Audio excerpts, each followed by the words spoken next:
early in the morning, a long way but go because I gotta find my way, the Lord. Et on démarre cette revue des titres avec la une du quotidien de service public. Le Soleil, à la une donc, Diamniadio, Lacrose et Daga Holpa.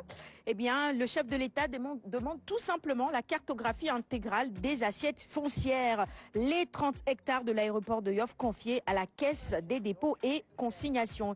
À la une également du quotidien Le Soleil de ce matin, le ministre Dame Diop, ministre de l'Emploi, de la formation professionnelle et de l'artisanat, qui déclare ceci: tout est fin prêt pour assurer une bonne reprise des cours et enseignements.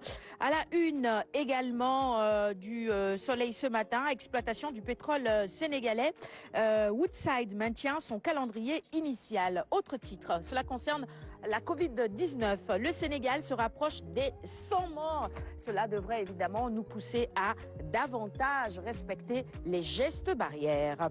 La réouverture des classes, c'est aujourd'hui donc, je vous l'ai annoncé, on est le 25 juin. Pour les élèves en classe d'examen, en tout cas, une rentrée sous haute surveillance selon nos confrères d'enquête ce matin. C'est normal, la réouverture des classes se fait au moment où la Covid sévit de plus belle. L'administration, les enseignants du public et ceux du privé laïque se disent prêts. D'ailleurs, ce matin, nous tenterons d'entrer en contact avec nos équipes sur le terrain pour voir comment cette réouverture des classes se passe, et on espère évidemment dans de bonnes conditions. Là, sur la propagation inquiétante de la Covid, la députée Yaya Diallo testée positive, le chef de l'État en quatorzaine, en contact donc avec un malade de Covid. Macky Sall est mis en quatorzaine, il a été testé négatif. L'Observateur, à sa une ce matin, le chef de l'État a été en contact avec une personne testée positive au coronavirus. L'information revient. Révélation donc ce matin à lire dans ce quotidien du groupe Futur Média sur la quatorzaine de Macky Sall. Les nouvelles figures de l'opposition présentées également à la une de l'Obs de ce matin. Et puis affaire Cheikh Yérim-Seck, Ngoné-Thiam, l'affaire accouche de nouveaux rebondissements. La Tribune, quotidien du groupe des médias, avec à la une ces chiffres: 1963 malades de Covid sous traitement. Il n'y a plus de lits disponibles dans les hôpitaux, mais vous le savez probablement, il y a des réceptifs hôteliers qui ont été réaménagés pour accueillir justement ces malades et les soigner dans d'excellentes conditions.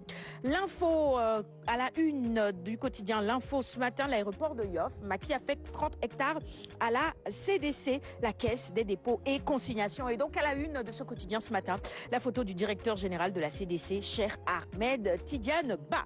Sud Quotidien sur le calvaire qui continue pour la capitale au compte-gouttes. C'est pour tout simplement parler de la pénurie d'eau en ce moment dans certaines localités encore.